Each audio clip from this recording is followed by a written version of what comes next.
India direct qualify कर गया है ओलंपिक्स 2028 के लिए, लेकिन पाकिस्तान को ठुड्डा मार के निकाल दिया गया है और बाद में चपेर मार के पकड़ भी लिया गया है कि ना तो उसा बाहर कटना है, ना तो उसा विच लियाना है, बल्कि तो विशकार खिलार के ना तो चपेरा मारनिया ने। भैन के टको ये क्या। LA 2028 के लिए मेंस और वुमेन्स T20 टीम की ऑलमोस्ट अनाउंसमेंट हो चुकी है कि कौन सी टीमें खेलेंगी, ये ऑलमोस्ट कंफर्म हो चुका है। लेकिन उसमें पाकिस्तान के लिए एक बहुत बड़ा क्वेश्चन मार्क है, क्योंकि ना तो लात मार के सीधे तरीके से हमें बाहर किया गया है, ना ही हमें यह बोला गया कि आप लोग खेल नहीं सकते। मतलब हमें क्वालिफाई करवाने के लिए वो लोग एक छोटा सा प्रोग्राम रखेंगे कि पाकिस्तान को किसी तरीके से अंदर लाया जाए, लेकिन हमें पता है कि ये हमें नीचा दिखाने के लिए। देखो, या तो हमें सीधा सीधा, मैं ICC से हाथ जोड़ के ये कहता हूं कि या तो हमें सीधा सीधा लात मार के बाहर निकाल दिया जाए कि आप लोग नहीं खेल सकते। गेम्स जो कि जापान में खेला जाना है, वहां इंडिया ने अपनी फुल फ्लैश टीम को अनाउंस किया, पाकिस्तान ने अपनी फुल फ्लैश टीम को अनाउंस किया, और स्पेशली जब इंडिया ने अनाउंस किया और वहां जसप्रीत बुमराह भी थे, तो लग रहा था कि भाई साहब नहीं, ये ओलंपिक का क्वालिफाइंग क्राइटेरिया बन सकता है। कुछ अरसे तक चमगुइयां चल रही थी कि ICC की इवेंट्स के ऊपर बेस किया जाएगा या रैंकिंग के ऊपर बेस किया जाएगा, रैंकिंग का कट ऑफ टाइम क्या होगा, पाथवे की बात तो अपनी जगह, तो टूर्नामेंट किस फॉर्मेट के ऊपर होगा, T20 होगा तो कितने मैचेस होंगे, कितने ग्रुप्स में डिवाइडेड होंगे, ये सब कुछ आज ऑफिशियली हमारे सामने अनाउंस हो चुका है। पहला सिनेरियो जो कि आपको और मुझे पता है कि पॉसिबल ही नहीं है, पाकिस्तान के आगे कुछ एक ये जो एशियन गेम्स हैं उसी में T20 क्रिकेट है। अभी आपने वेस्ट इंडीज़ जाना है, फिर आपने इंग्लैंड जाना है, वहाँ पे सिर्फ टेस्ट सीरीज़ हैं, नो वाइट बॉल, ठीक है। फिर आपके आगे जो वाइट बॉल सीरीज़ हैं वो ODIs हैं, Zimbabwe, Ireland, tri nation series. तो T20 क्रिकेट तो है ही कोई नहीं। तो 31 दिसंबर तक आप कहाँ से T20 क्रिकेट निकाल कर इतनी खेलेंगे, जीतेंगे और फिर टीम इंडिया से ICC का ये जो नंबर 1 का स्पॉट है ये ले लेंगे, क्योंकि इंडिया नंबर 1 के ऊपर है, आप नंबर 6 के ऊपर है। तो आप अंदाज़ा लगा लेंगे आपको कितने मैचेस जीतने पड़ेंगे टीम इंडिया से नंबर 1 स्पॉट लेने के लिए। तो ये सिनेरियो तो भूल जाएं, ये नहीं होने वाला 31 दिसंबर तक। अगर ये नहीं होता तो फिर Pakistan, India direct qualify number 1 के ऊपर है। उधर से इंग्लैंड अपने रीजन में, इंग्लैंड गई, ऑस्ट्रेलिया गई, साउथ अफ्रीका गई। अब कहानी बची है भाई नंबर 6 के स्पॉट की। ये 5 टीमें तो निकल गई, USA तो होस्ट है। अब सबसे बड़ा जो फंडा है भाई जिसमें आप, अच्छा वेस्ट इंडीज के लिए अलग भी रूल है, वेस्ट इंडीज के अंदर कितने जजीरे हैं और आप ICC ओलंपिक्स में ऐसे क्वालिफाई कर सकते हैं अगर आप एक आज़ाद रियासत हैं।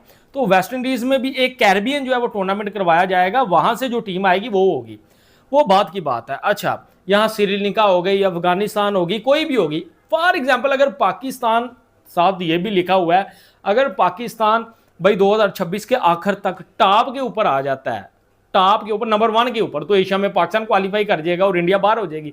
ऐसा तो नहीं हो सकता है कि भाई साहब जो है वो पाकिस्तान नंबर 1 आ जाए, हमें इनका पता है, वो पाकिस्तान वुमेन्स का तो भूल ही जाए, वरना हमें क्वालिफायर्स खिलाकर जलील ना किया जाए। ये आपसे मेरी खास तौर पे रिक्वेस्ट है, क्योंकि क्वालिफायर्स के अंदर जो टीम है वो, हम तो USA से भी हार जाते हैं, तो छोटी मोटी टीम्स तो खैर अलग ही लेवल के ऊपर हमें मारती हैं आजकल। तो यहाँ पर भाई ICC ने पूरे रूल्स रेगुलेशंस सब कुछ बता दिया कि कैसे टीम्स क्वालिफाई करेंगे LA 2028 यानी कि ओलंपिक के लिए, कौन सा वहां पर रूल्स होंगे, किस तरीके से यहाँ पर, क्या एक कॉन्टिनेंट से 2 या 3 टीमें भी आ सकती हैं। जो कि 100 सालों बाद ओलंपिक्स में क्रिकेट की वापसी होने जा रही है। जेशा, काफी ज्यादा बात होती है जेशा के ऊपर, लेकिन ये क्रेडिट तो जेशा को इवेंचुअली जाएगा कि जेशा की चेयरमैनशिप के अंडर इस आइडिया को सोचा गया, इस आइडिया को रियलाइज किया गया, इसकी इंपॉर्टेंस। ओलंपिक्स में इंडिया की पॉपुलेशन अगर आप ऐड कर लें, पाकिस्तान अगर क्वालिफाई करता है, ऑल दो पाकिस्तान की डायरेक्ट क्वालिफिकेशन के ऊपर बहुत बड़े सवाल आते हैं। अगर मैं आज की बात करूं 29 जून 2026, लगता नहीं है पाकिस्तान को डायरेक्ट क्वालिफिकेशन मिलेगी। सबसे पहले जो ICC ने कोट किया है उसके ऊपर बात करते हैं। 6 team will be compete in the each of the men's and women's T20 competitions. 5 qualification places in the each event will be decided through a combination of existing ICC events and T20I rankings. यानी कि जो 5 टीमें हैं उसमें जो current ranking चल रही होगी, यानी कि 2026 के एंड होने से पहले पहले जो करंट रैंकिंग्स की टीम होंगी उसमें टॉप 5 तो ऑटोमेटिकली क्वालिफाई कर जाएंगे, चाहे वो मर्दों की हो चाहे वो औरतों की हो। तो वहां पर तो हमारा सवाल ही पैदा नहीं होता औरतों का और मर्दों का दोनों का, क्योंकि करंट सिचुएशन में अगर आप देखोगे पाकिस्तान क्रिकेट टीम की रैंकिंग ऑलमोस्ट नंबर 8 या 9 के ऊपर है। तो हमारा तो बेड़ा करके अब तो बर्बाद है, हमारा तो सवाल ही पैदा नहीं होता। और T20 करंट रैंकिंग में इंडिया क्योंकि नंबर 1 के ऊपर ये बड़ा मुश्किल सिनेरियो है। बाकी एक ग्लोबल टूर्नामेंट होगा, वरना एक ग्लोबल टूर्नामेंट होगा जिसमें आप कह लें कि ये सारी टीमें होंगी जो बाकी बची हैं, श्रीलंका, अफगानिस्तान, लटम पटरम, पाकिस्तान, ये वो, ठीक है, न्यूजीलैंड। तो इनमें से जो टीम जो है वो जीतेगी वो आपको जो है वो नंबर 6 के ऊपर जो है वो नजर आ जाएगी। सिंपल फंडा है। और मुझे उम्मीद है पाकिस्तान को अच्छा करना चाहिए ताकि इंडिया वर्सेस पाकिस्तान आपको दिखने को मिले। बाकी उम्मीद कोई नहीं है भाई, वहाँ न्यूजीलैंड, श्रीलंका, बांग्लादेश, ये वो पाकिस्तान से सारी तगड़ी टीमें हैं, तो पाकिस्तान का चांस तो तकरीबन जो है वो ना होने की बराबर है। पहले तो पाकिस्तान का कोई इतना खास चांस नहीं बन रहा था। जब शुरू में ये ओलंपिक्स के लिए क्वालिफाई जो करने की बातें हो रही थी तो उसमें तो पाकिस्तान का ऐसा चांस नहीं बन रहा था। उसमें रीजनल बेस बात हो रही थी और आईसीसी के रैंकिंग के हिसाब से तो उसमें तो पाकिस्तान 6 नंबर के ऊपर है और एशिया की जो टॉप टीम है वो इंडिया है। तो इंडिया की करंट रैंकिंग जो है वो नंबर 1 है, ठीक है, आईसीसी की T20 रैंकिंग्स में। तो अब पाकिस्तान क्वालिफाई कैसे कर सकता है? पाकिस्तान का जो आउटसाइड चांस पैदा हुआ है, एक चांस तो यह है कि पाकिस्तान को 31 दिसंबर 2026 तक इंडिया से नंबर 1 स्पॉट छीनना है।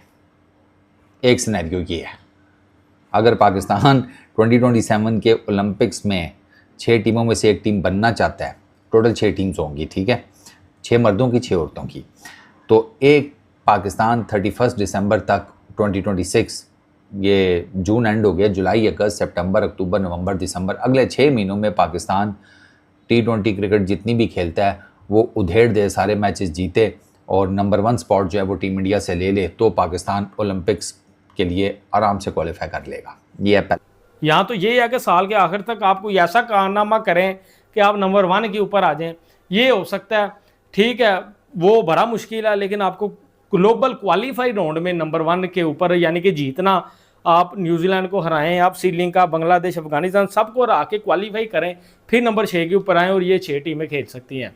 तो इसमें बड़ा मुश्किल है, ज़्यादा चांस उसमें मुझे न्यूजीलैंड की लग रहे हैं भाई, बांग्लादेश भी हो सकती है, कोई भी हो सकती है। क्रिकेट टीम जो है वो अपनी नंबर 3 के ऊपर मौजूद है, जबकि इंडिया नंबर 1 के ऊपर मौजूद है। नंबर 2 पे इंग्लैंड है, नंबर 3 पे ऑस्ट्रेलिया, नंबर 4 पे न्यूजीलैंड और नंबर 5 के ऊपर है अपनी साउथ अफ्रीका। अबे पाकिस्तान नंबर 6 पे है भाई, ये टॉप 6 को क्यों नहीं डाल रहे? यहाँ तो पाकिस्तान का बनता है भाई नंबर 6 पे हम लोग। मैं तो ऐसे 8-9 समझ के बैठा था। By the way India number 1 के ऊपर है। ये 5 टीमें तो आप समझ लो जो अभी हैं ये क्वालिफाई कर जाएंगी। हाँ, अगर पाकिस्तान कुछ एक्स्ट्रा ऑर्डिनरी परफॉर्मेंस देता है, कुछ सुपरस्टार और ऐसी खतरनाक सीरीज जीत जाता है, तो फिर हम लोग भी यहाँ पर टॉप 5 में आकर, क्योंकि जब दिसंबर 2026 एंड होगा उसमें अगर टॉप 5 में पाकिस्तान फिनिश कर लेता है तो पाकिस्तान भी क्वालिफाई कर जाएगा। फिर इंडिया, इंग्लैंड, ऑस्ट्रेलिया, न्यूजीलैंड और पाकिस्तान ये टीम होंगी। साउथ अफ्रीका में भी होती है नहीं होती किसी को कुछ पता नहीं है। वैसे south Africa one of the most toughest side है अगर T20 में देखा जाए तो। को जनाब सिंपल इज दैट, ओलंपिक्स के लिए क्वालिफायर्स खेलने पड़ेंगे। ओलंपिक्स में जो 6 टीमें हैं ना, उसका उन्होंने जो क्वालिफाइंग का रूल है वो इस तरह बनाया है कि जी एक स्पॉट होस्ट नेशन के लिए USA, तो USA की टीम तो कंफर्म होगी। उसके बाद 4 जो हैं स्पॉट्स वो कॉन्टिनेंटल हैं, एशिया, अफ्रीका, यूरोप, ओशियाना, ठीक है, 5 स्पॉट्स ये हो गए। 6ठा स्पॉट आएगा क्वालिफायर्स की बेस के ऊपर। अच्छा, इसमें जो कॉन्टिनेंटल डायरेक्ट एंट्री है ना 4 स्पॉट्स के लिए, उसमें वो आईसीसी की जो रैंकिंग्स हैं वो डायरेक्ट क्वालिफिकेशन उसके तहत बनेगी, ठीक है। Each continent is strictly capped with 1 spot, एक कॉन्टिनेंट से एक स्पॉट, ठीक है ना। तो अफ्रीका से ऑब्वियस सी बात है, फिर साउथ अफ्रीका आ जाएगी। एशिया से यहाँ पर साफ क्लियर कट नज़र आ रहा है इंडिया होगा। अच्छा, उसके बाद यूरोप में से वो आ जाएगी, उसका ग्रेट ब्रिटेन की जो टीम है उसका भी आगे चलकर आपको बताता हूँ, ठीक है। ओशियाना का भी इनको देखना पड़ेगा, उसमें से अब ये वो वेस्ट इंडीज़ वाला है, वो भी आगे चलकर आपको मैं मामला बताता हूँ अभी।